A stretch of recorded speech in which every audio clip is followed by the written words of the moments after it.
his eye and made no comment at all, but was obviously very moved and knew something. Right. But see, you have to ask yourself, well, what is their source of information? Who's telling them, and are they telling them the real truth or the military's truth? This is like Corso, makes the argument that it was all necessary. The secrecy and the gaining the technology was all necessary because these aliens are bad and terrible and they're our enemy, and he had to save the Earth. In fact, I believe he almost says that in the tail end of his book. He said he saved humanity or something like that. Right. Well, I had to ask. I said, why? What made you think these aliens are our enemies and are terrible? And the response, and this is typical Cold War mentality. Well, they flew over our prohibited airspace, and they hovered over our military installations, and they wouldn't stop when we said stop. That makes them our enemy. It does. All right. East of the Rockies, you're on the air with Jim Morris. Hi. Hi, Mr. Bell. Hello. Hi, Mr. Morris. Yeah. I have two quick questions. One on Area 51. And Mr. Bell, I'd like to ask you a question about your website. All right. Okay, Mr. Morris, I was online in a chat room, and there was a gentleman who came up with a conspiracy that the government was going to close up Area 51 and bury it under cement. Have you heard anything about that? I think I've heard that story. I've also heard the story that they've moved Area 51. Keep in mind, if you were in charge of protecting the security at Area 51, wouldn't you put out all kinds of stories like that just to keep everybody confused? Definitely, most definitely. I would do that. So, that's what they're doing now. I feel that, they're confusing us all, coming up with all these theories. Well, but I tell you what, just very recently I saw some footage of those airplanes that take off every morning and evening and take those workers out there and then bring them back. And those planes are still flying. So I would take with a great grain of salt the idea that they buried Area 51 or that it's no longer in operation. Okay, thank you for that. Mr. Bell. Yes. I can't get to you online. I'm on AOL right at the present time. Right. How do I get to your website from AOL? I don't know. Well, you can get on the web, right? I'm having a hard time. From AOL? Well, in the AOL program, if you just look up at the top, there's a picture of the globe, the internet. Right. All right. When you just click on that, and then you enter www.artbell.com. I've been doing artbell.com. I haven't put in... The World Wide Web. www. Right. All right. Okay, well, I'm new at it. I'm sorry about that. Well, congratulations. Good luck. Actually, if you want the whole thing, it's http ://www.artbell.com. That is the official way to get there. First-time callers, area 702-727-1222. Phoenix. And I was wondering, Jim, do you think that maybe the alien species, do you maybe think that they're a future evolution of us in the future? Okay, all right, this is interesting. Again, I hate to sound commercial, but I refer you to Alien Agenda. I cover all bases here. What seems to be going on here, and what causes a lot of confusion, is that there are multiple races out there, okay? And in fact, let me put it this way. Are they from Zeta Reticula? Are they from Alpha Centauri? Are they from the Pleiades? Are they from another time? Are they from another dimension? Okay, and the answer is yes.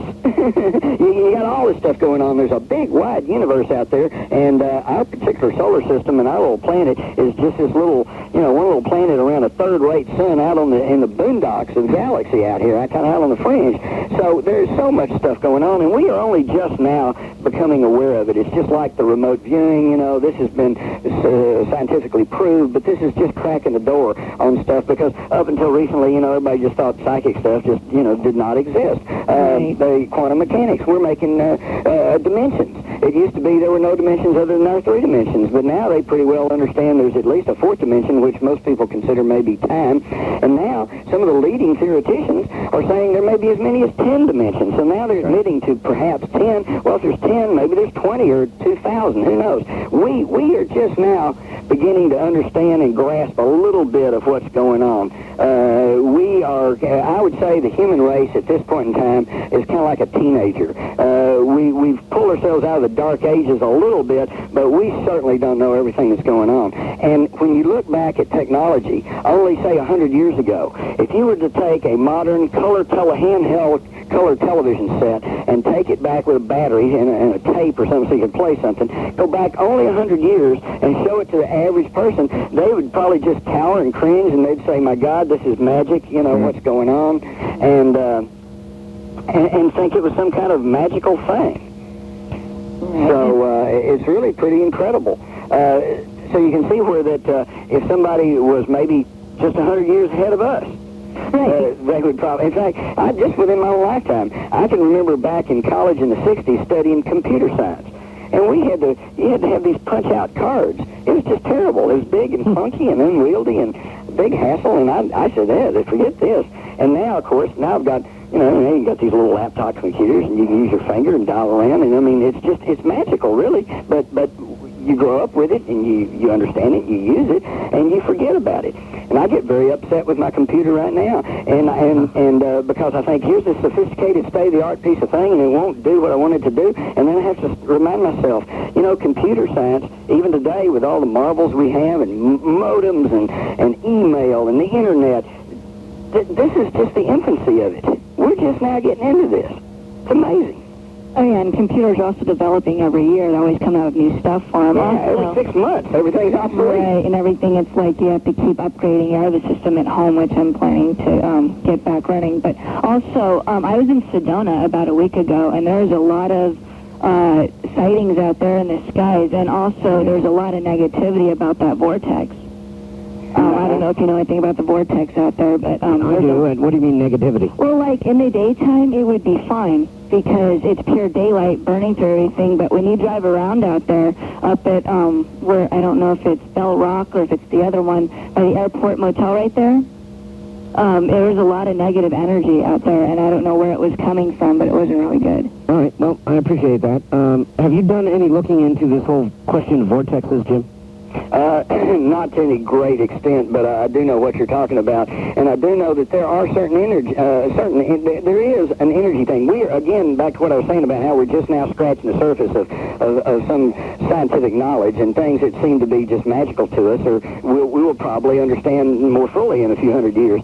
But this thing about energy, you always hear, I remember the hippies were always going, oh, it's the vibes, man, it's the vibrations. Well, they really were onto something, because we're finding out that the human brain and human nervous system operates at certain frequencies, and yet you can manipulate it by using certain frequencies. And we should have known this all along, because all you got to do is go in a dance club, and if the music's really pounding, I mean, it can either get you up, or if they're playing some blues, it can kind of bring you down. And we're beginning to understand this now, and so there is something to this vibratory and vibration thing. It can impact upon us, and there are certain areas. There's certain areas, particularly around military installations and security installations, where the atmosphere is just kind of palpable. You can just tell that there's a lot of negative energy there, a lot of very heavy energy going on, and I think it's because so many people there are concerned with security, and they're fearful, and they're borderline paranoid. They're so concerned with it that they think everybody's out to get them. Mm-hmm. First time caller line. You're on the air with Jim Mars. Hi. Hi, Tim.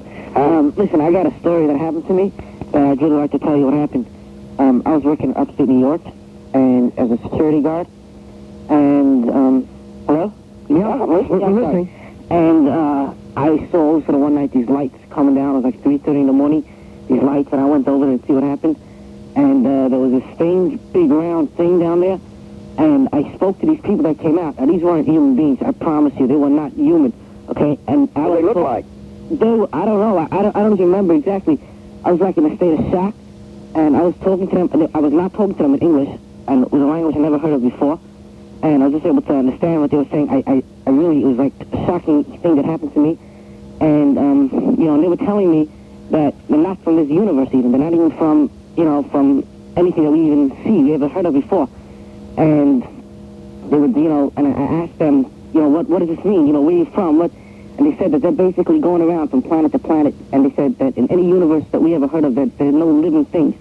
So, like, all these things on Mars and whatever, from what they were telling me, is not true. Now, I don't know if they were on Mars or anything. I don't know exactly, but from what they told me, I mean, what do you say to all this? Wait a minute, let me get this straight. They told you there was no other life? That's what they told me. They told me there is other life. I mean, they obviously came from somewhere. Oh, yeah. Not at any universe that we ever heard of. They were from way out. Yeah. Yeah, it's entirely possible. It's a huge, big universe. Dave Morehouse, I love it. He calls them intergalactic boat people. Yeah, because they ain't got anything going much at home, so they just go out and travel around and see what's going on, and they come and check us out occasionally. But I remember when I was living out in Lubbock, Texas, Love is a great place, a lot of fine people, but the dust and the desert and the heat and there's not much to do, and it's really not a great place. And so for entertainment, lots of times we go out and look at the prairie dogs.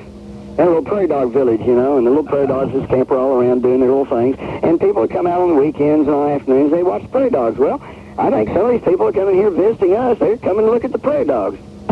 Prairie dogs. Wildcard line, you're on the air with Jim Morris. Hi. Hi. Thank you very much for taking my call. You bet. Mr. Morris, I got a question for you, and just bear with me so I can get my view across, and then I'll take your answer off the air. Now, the one caller kind of took my thunder a little bit there, but it led to another question. If the government's, we're stating the government's doing a big cover-up with these aliens. Now, not correct me if I'm wrong, but it's just a thought. Could it possibly be, with all these preachings in the past and all that, I mean, a wheel within a wheel, et cetera, that maybe the reason the government's covering up because these crashes, let's say, hypothetically speaking, they could be of a god, what we call God, and yet the government don't want us to know that we're greater than God? And I'll take your answer off the air. All right, good luck with that one, Jim. Oh, boy. Well, let me preface this by saying that I consider myself a Christian, and in fact, and I am a church member,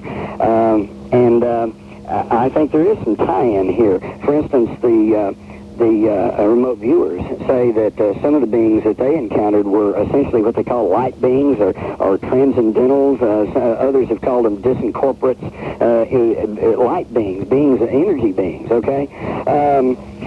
However, here's what's interesting. I don't think that the UFO issue or the extraterrestrial issue should in any way adversely impact us as far as the concept of Creator God goes, because the abductees, for instance, or contactees, many of them have asked and have gotten pretty much the same answer.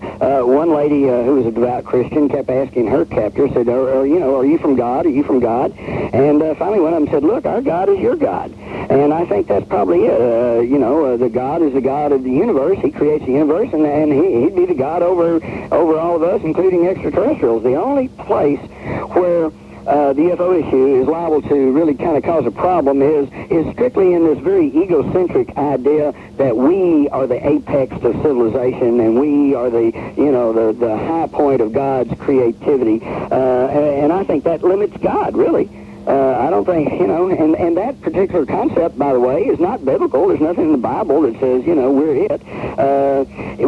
That concept came about just within the last several hundred years, and so that's probably going to take some adjustment, and there may be some ego deflation going on when we find out that not only are we not the only intelligent race in the universe, but we may not be the brightest or the most knowledgeable. Do you think that we could handle that? That's where we always go with bookings. In other words, we are not the center of everything. We are not the brightest. We are not, as a matter of fact, even a Type 1 civilization. We're just sort of in the outskirts and going nowhere fast. Kind of second-class citizens? That's right. Well, all right, let me just put it this way. Doesn't about 90% of us have to deal with that in our lifetime anyway?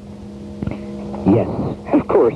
Yes, we do. Of course. If you're in a schoolroom, there's always the bright one that makes 100 on the test, and then everybody else trails along somewhere down behind. And that doesn't mean that they end their life or get despondent or go into deep depression. You just have to, do your thing and go on. Is all of this going to come out in our lifetimes? I am firmly convinced it will. I am firmly convinced it will. I was not so sure up until about 10 years ago. But I really think things are barreling ahead so fast. Things are coming to a head so fast. Things have got to change, and things are changing, Back in the early 70s, I looked forward and I said, there's going to be some real earth changes taking place. And the amazing thing, Art, is that they have actually taken place, starting with Mount St. Helens. And we've had 5 major volcanic eruptions on the North American continent. This was something that had never happened before in recorded history. And then we've had the worst, and just in the last 10 years, we've had the worst hurricanes. We've had the worst tornadoes. The numbers of these things have increased. We've had major earthquakes and more on the way. All this stuff's happening, but you don't read about it in your newspaper, and you don't hear about it on the 5 o'clock news, except just as, one thing happens, you hear about that, and then 6 months later, you hear about something else. Indeed, Jim, hold on. We're at the top of the hour. Buckley for Buckley's Cough Mixture, and those are some of the words I use to describe people who won't try Buckley's.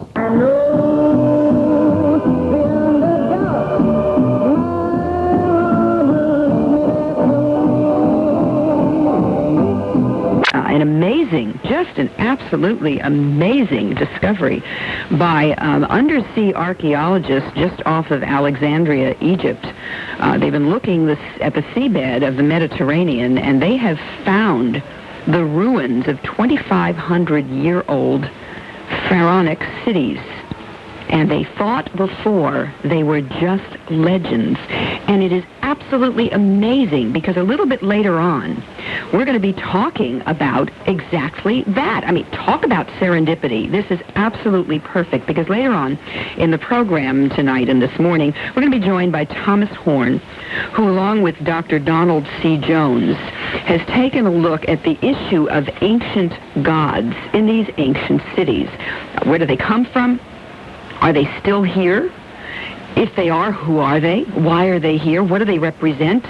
Do they represent good or evil?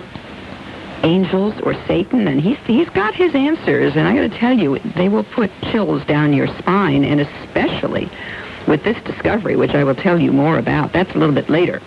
In the meantime, we have a lot of other things to talk about. You heard the phone numbers. Open lines, I do invite you to call in. I want to bring you up to date on a couple of things we talked about when I was last with you. Quite a ride. I'm Barbara Simpson. This is Coast to Coast AM Live. Now, don't you touch that dial. Santa Rosa, California. Hello, Edward. Hello, Barbara. How you doing? Fine, how are you? Good, thanks for calling. I was looking at a Hallmark calendar. It was for last year, 1999. Yeah. I had it up all. This is the first time I had a chance to say anything about this. But a photographer had photographed major. It was like a nature calendar. Photographed major landmarks. Anyway, one of the ones that he photographed was from rock petroglyphs that he had traced with a filter, a colored filter with light, so it would show up. Mm-hmm. And what it was on these rocks was a man in a helmet who was frowning, and right below him was some crop circles, or what looked like identical, but it was carved in these rocks. Really? By some people from 2,000 years ago. They were called the Fremont. It had a caption underneath it, and they lived in Utah.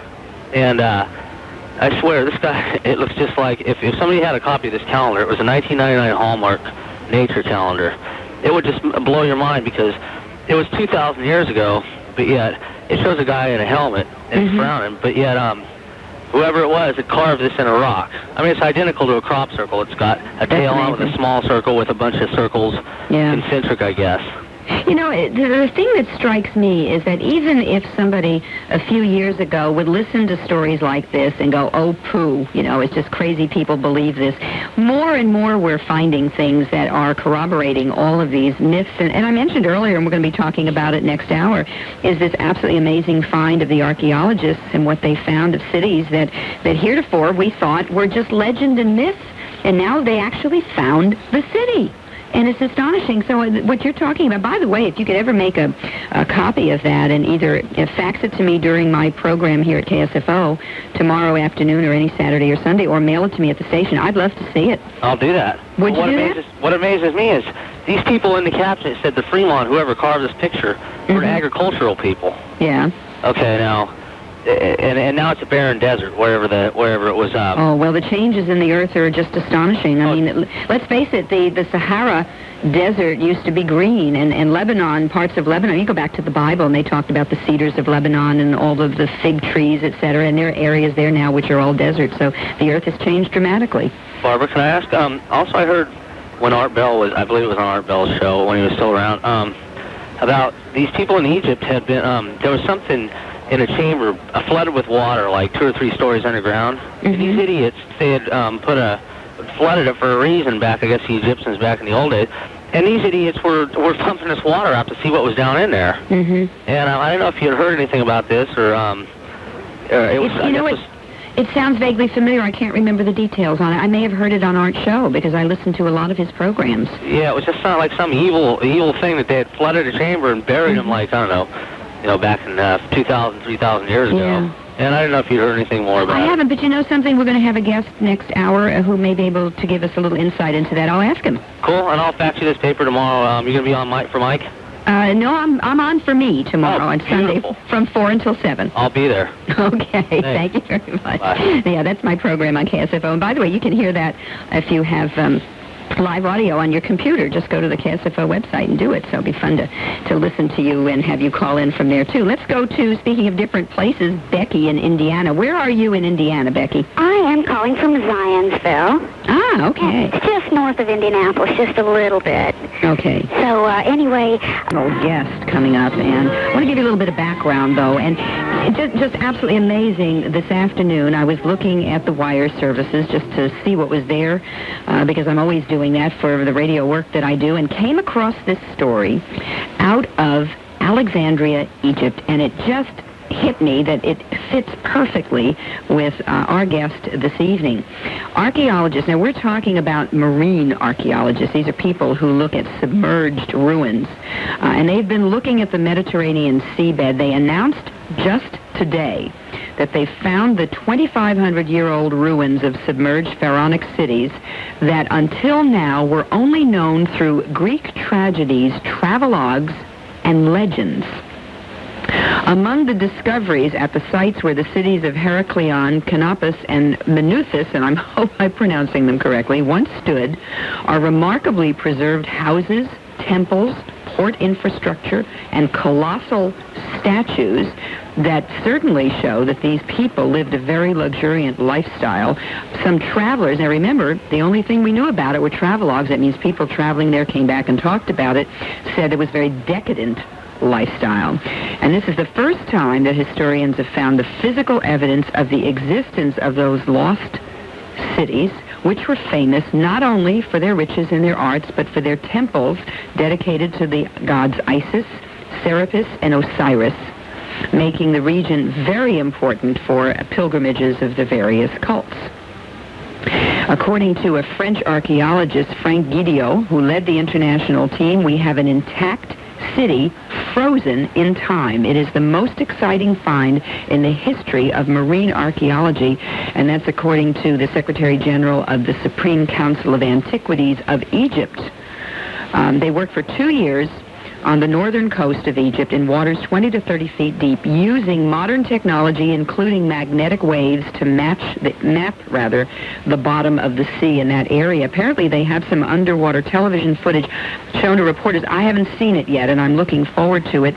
Some of the treasure was on display. A life-size, headless black granite statue of the goddess Isis, sculpted as if wearing a diaphanous cloth held together by knots at her breast, a basalt head of a pharaoh, the bust of a curly-haired and bearded god Serapis. They have a whole variety of buildings, and they go back to the ancient texts, speaking of the importance of the region, and then they were covered by the sea, probably following an earthquake. They talk about the writings of the Greek historian Herodotus in 450, who wrote about the cities, named in the Greek tragedies in Greek mythology.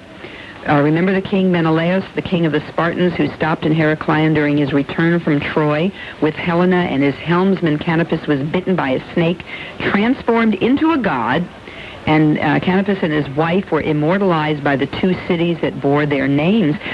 This is just astonishing given what we're going to be talking about, because what we're talking about are the gods who walk among us. It's the name of a book written by Thomas Horn and Dr. Donald C. Jones, and they're looking at the ancient gods, the New Age gods, and the current gods. Were they real?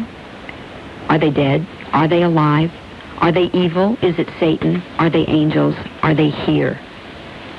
And this finding in Alexandria just gave me goosebumps when I read about it.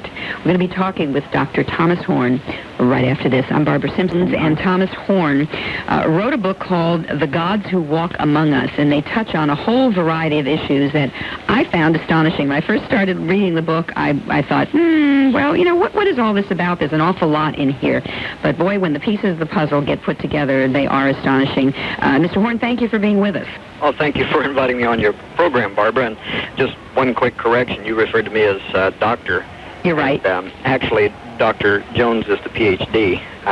He couldn't be with us tonight, but I'm here to pitch it for both of us. And like yourself, I'm very excited about this discovery outside of Alexandria, Egypt. I only seen a glimpse of it on the internet before we came on the air tonight, and I'm looking forward to what they can tell us about this tomorrow. I can't wait. I haven't seen any video of it, but I suspect it's in the same area where they thought they found Cleopatra's palace not too long ago, and I think it was a French team that found that.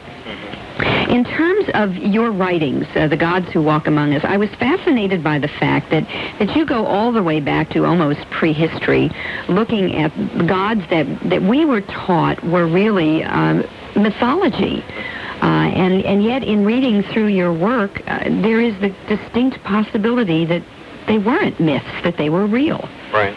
Tell us about that. How did you even get started on that concept? Well, it's interesting that you asked me that. This book was, for me, and I'm sure quite often authors say this was kind of a child or whatever, that they give birth to, but The Gods Who Walk Among Us, and of course, as you already know, is written from a conservative Christian point of view. But I wrote this partly because of personal experiences, and then I invited Dr. Jones to join me on this so that I could have an authority, if you will, because of the subject matter that we were dealing with. I wanted to make sure somebody kept me straight and we didn't make any mistakes. Right. I mean, you're not an academic scholar. I am not an academic scholar, right. No. But what put me on the blood path, if you will, to this subject was that years ago I was a pastor. And I was pastoring a church in a community in the state of Oregon. And in this community, we discovered that prior to our arrival, and within the history of the neighborhood, that this was a geographical location that, of all things, Barbara, had been historically dedicated to the forces of supernatural evil by nefarious persons living in that area and who had been part of one of the larger satanic covens on the West Coast. Well, it was during my pastorate of that unique community that certain circumstances began to develop, which caused me to start asking what I believed then were some important social questions. And those questions ultimately put me on the path of the research that ultimately led to the writing of both of my books. And let me pursue that just a little bit. When you say that historically, in history, the area had been dedicated to evil, how far back? Well, I can't answer that question. I do know that in our church was a man who was a member of the local government, and documents came into his possession from the mayor's department, which showed that some of the buildings that had been built in the area had originally been built as a satanic church, if you will. And those documents included legal information which stipulated that both the area and the buildings would be considered a lodging place, if you will, for evil and demonic forces as they moved back and forth upon the face of the earth. This information was included in the not-for-profit information that went into the original construction of these facilities, and it was an eye-opening experience. But it caused me to start asking some questions, and the first question, which we won't talk about tonight probably, but I'll tell you what it was I asked myself, if citizens in any community abandon the moral laws of God, and remember, of course, I'm approaching this from the philosophical position of a pastor, if they abandoned the biblical laws of God, would they thereby embrace variations of paganism or alternative forms of government and religion? And if so, would that maybe make that community more vulnerable to an invasion of supernatural evil, if indeed supernatural evil did exist, if in fact there were spiritual powers that could host in these buildings? Well, that question provided the basis of my first book, Spiritual Warfare, The Invisible Invasion. I have that too. In which I concluded for myself that indeed there is unseen activity of demons that contribute to the demise of communities or culture when they are invited in by the action of the people. But anyway, the second thing, Barbara, that I took note of in that community was that there seemed to be an inordinate amount of interest in the occult and in paganism. And I found it interesting in my research following those initial observations that pattern seems to exist down through history, that from the beginning of time until this present day, wherever and whenever nations turn their back on biblical law, idolatry and paganism, including the worship of mythological deities, seems to increase. And so I begin asking myself the question, why is that the case? What is there about the act of turning one's back on biblical law, either individually or collectively as a nation, that action seems to generate a revival of idolatry and paganism? Why do those two activities historically go together? And then more importantly, I wondered what that might say to us about the revival of paganism occurring in the United States today. Well, if you believe as I do, and I know some of your listeners do and many of them don't, but if you believe as I do that very powerful, ancient, and eternal spiritual forces that have sometimes been known by the names of the gods and goddesses have resisted the will of God since before the fall of humanity, then you might also conclude, as I did, that this present-day widespread interest in mystical and New Age paganism on the part of many Americans might indeed be indicative of our spiritual condition and maybe even the prophetic possibilities of the end times, depending on how an individual interprets biblical prophecy for themselves. The thing I would want for your listeners to keep in mind is not to be fooled by the subplot of this book, because on the surface, a book claiming that the gods of mythology actually lived and that they still do, and that they are the originators of a great deal of historical phenomenon, including UFO activity and other things we can talk about later on, that sounds completely preposterous. It sounds like you have to be a nutcase to believe that. But the point that we, as you say, as you went on in the book, the point that we're making is our belief that living spiritual forces do exist. And by the way, that is the opinion of the majority of people, that they do exist. And that those forces have been identified at various times in history by the titles of the gods and goddesses, and that a revival of the worship of such is socially and culturally indicative of a nation in spiritual demise, or of a nation coming under a progressive influence of evil supernaturalism. And by the way, I'm very glad to say that The Gods Who Walk Among Us has been very positively received by the public, both Christians and non-Christians, and various media personalities. Dr. James Kennedy, R.L. Brandt, the Bible scholars have endorsed this book as a very helpful tool that they believe can help people to understand the fascination on the part of modern Americans with the New Age and UFOs and so on, and that can also provide an alternative to those who don't agree with the position held by my friends Zachariah Sitchin and Eric von Daniken in their thesis, of course, on ancient astronauts. Yeah, what you just said just raised about 25 questions in my mind. Well, we can talk about them. We have lots of time to do that, but it would seem, I just picked up a book yesterday, as a matter of fact. I stopped at a garage sale on the way home, and I haven't read it at all, but I picked it up because it was written by a philosopher about 30 years ago, talking about this not so much from the religious point of view, but saying that countries that lose touch with morality and the teachings of God and religion, and not any particular religion, but just, the idea of good and evil, are societies that are on their decline, which kind of parallels what you're saying. You're putting more of a religious angle on it, but he's essentially saying, the downfall of the Roman Empire, et cetera, that when there's too much money, too much free time, and independence from any kind of values, the society is really on a downward slide.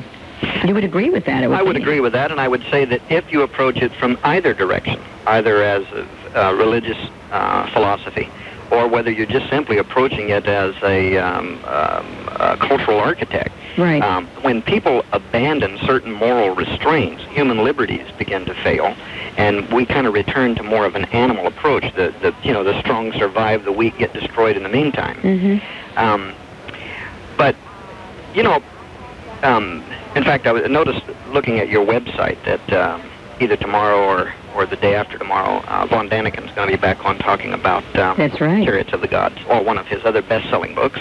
I should be so lucky. I interviewed him a long time ago when that book came out.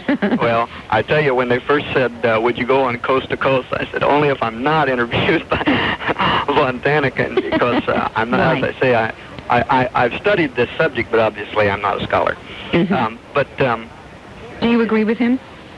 What's funny is I agree with a great deal of what Zachariah Sitchin and von Daniken say, and a lot of our conclusions are exactly the same. The difference is that I would approach this from a demonological point of view, and they approach it more from a cosmological point of view. And I see the same activity, the UFO activity giving birth to the gods of mythology, the origins of man, and so on. I see a lot of that as the activity of fallen angels, where they see exactly the same creatures, the Anunnaki, the Nephilim, the Watchers.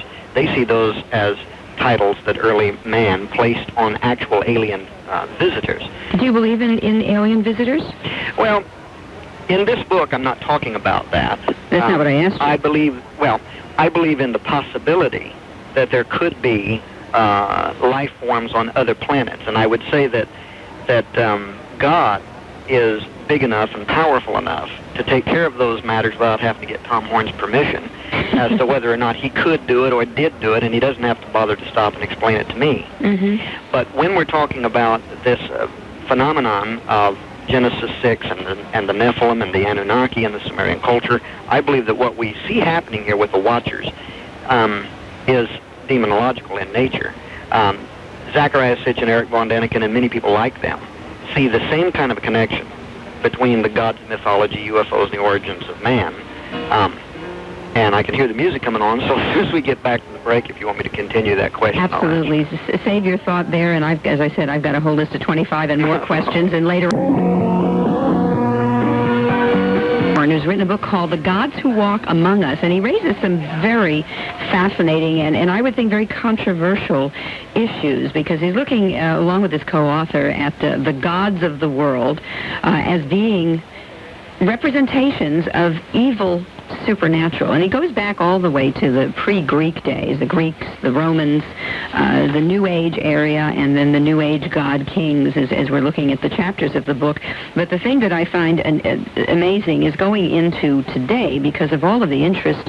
We've talked a lot about it on this program, and I know you've done a lot. Maybe you are followers of a lot of the New Age beliefs and religions, and they're talking about the fact that the New Age movement is a cleverly devised scheme whereby Satan is seeking to acquire the allegiance of all mankind, and refers to a number of the worship formations that are going on in a whole variety of churches today, and I would say that it's really across the board in some Christian churches and some Jewish churches and in some of the New Age religions, and of course the swing towards paganism and the occult, etc., that there is a movement towards pagan worship, which in some cases, quite frankly, in the Protestant and Catholic churches, some of these forms of prayer are being integrated into traditional services. A lot of people are not happy about it, but this is what's going on. He talks about the UFO sightings, and he and his co-author are persuaded that the evil supernatural is making alarming, in his view, and ever-increasing inroads into modern culture, setting the stage for the Antichrist. And as you know, if you are regular listeners to Coast, that there are people who believe the Antichrist is already here. I saw a story on the wires, as a matter of fact, just yesterday, having to do with one of the cardinals who is believed to be a possibility as a successor to the current Pope, this cardinal apparently believes that the Antichrist is already among us. So we're not talking a religion here, we're talking about what's going on and where did it come from. The issue really is evil. Where is it? What is it? Why is it? Where does it come from? How do we deal with it? And how do you protect yourselves?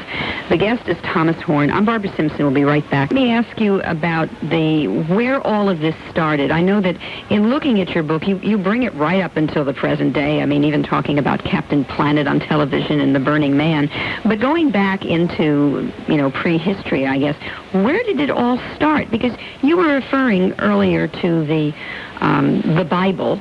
And religion and the Bible only goes back so far, and yet you go back farther than that. So in essence, you're saying that the evil was there before. Was there not the good there before as well? Oh, yes, I think that's true. Before the break, you asked me if I agreed with the ancient astronaut theory. Yeah. And as an individual, I believe that there is a connection between the earliest forms of mythology and history. But my interpretation of that phenomenon is that a literal dynamic operates behind the ancient mythological deities, and that it is demonic. In fact, I could say that at work in paganism in any age, whether we're talking about modern-day Gaia today or Wiccan witchcraft, or whether we're talking about ancient worship of Isis, Athena, Minerva, paganism is motivated, if you will, by literal eternal forces that are hostile to Yahweh, or the God of the Bible, and His Son Jesus under the work of the gospel. But what I like to tell people is that long before I ever made this connection between pagan deities, aerial phenomenon such as UFOs and demon spirits, the Bible itself is the authority for that revelation. All throughout the Scripture, the dogma that at one time were embraced as the wisdom of the gods are defined in the Scripture, in the Bible, as, quote, the doctrines of devils. It doesn't say this is a wrong philosophy. It says this is a doctrine of devils. The Apostle Paul said in 1 Corinthians 10:20 that the things which the Gentiles sacrifice, they sacrifice to devils. In Acts 7:41 and 42, we find that those who worship idols are joined to what it calls the army of heaven, and that is the Greek phrase stratos, which refers to the fallen angel army. One of the best examples of this is in Acts 16:16, when Paul is confronted by the oracle of Apollo, the Pythian priestess. And Paul cast the spirit of Apollo out of this woman, and lo and behold, it was a real demon. And so, according to the Scripture, if you believe the Scripture, that it is wholly true, which I do, then according to the Scripture, the gods and goddesses of mythology were fronts, if you will, for literal demonic forces operating within and throughout their pagan followers. Let me ask you this, though. Was there in your... First of all, can you believe what you're saying if you don't believe in the Bible? Because you just said if you believe in the Bible... Well, what I'm saying is that from my point of view, this is my authority. Yeah. But now what happened if you go back to the earliest days, before the Greeks and before the Romans? Was there a time there when there was good that then fell to evil, or are you saying that there was always that kind of evil? Because if you, I mean, I remember when I studied the Greeks and Romans, they were never Christians. I mean, in the early days, they all had their mythological gods, and as a matter of fact, if you go back to the Norsemen, they all had comparable gods that I studied in the 5th grade. I didn't study them from a good and evil point of view. We studied them just by name and what they stood for. Right. Well, and of course, as you read my book, you know, I talk about 3 different theories for the origin of the gods of mythology. But a dramatic example of what you're asking me is, for just as an illustration, in the creation mythologies of Egypt, the earliest belief system of Egypt, Atum Ra was the primordial spirit that rose up from out of the earth or out of the sea, and began the Egyptian theory of creation, or the Heliopolitan theory of creation.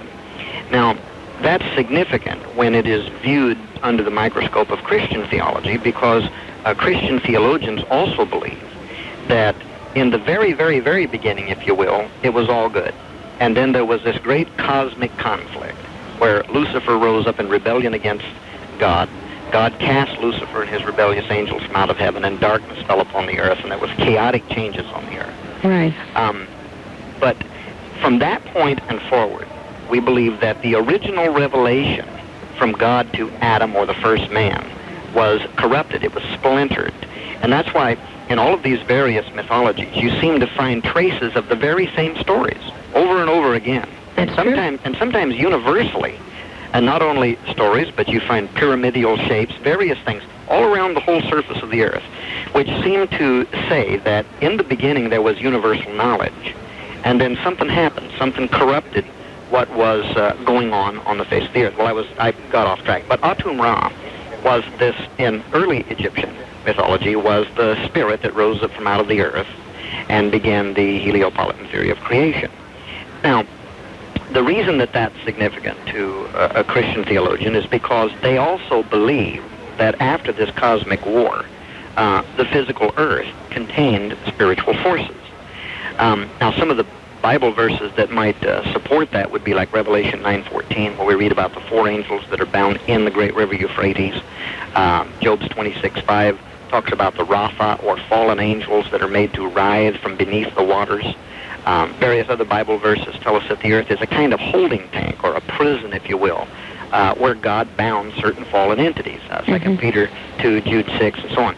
But more importantly, the Hebrew people were warned that those spirits in the earth might seek to communicate with mankind, Deuteronomy 18. And by way of example, when the witch of Endor did communicate with those spirits, the Bible says they ascended up, quote, from out of the earth, 1 Samuel 28. So doesn't that go along with the belief of hell being below the earth? Well, actually, in Greek mythology, Hades. Being in the center of the earth. Right. But either way, according to the Scripture, the dynamic or the energy that we might refer to as Gaia or Hades or Mother Earth or any of these other earth-based goddesses, those forces, according to the Scripture, are real, and they're identical with the legions of fallen spiritual forces identified in the Bible as demons, and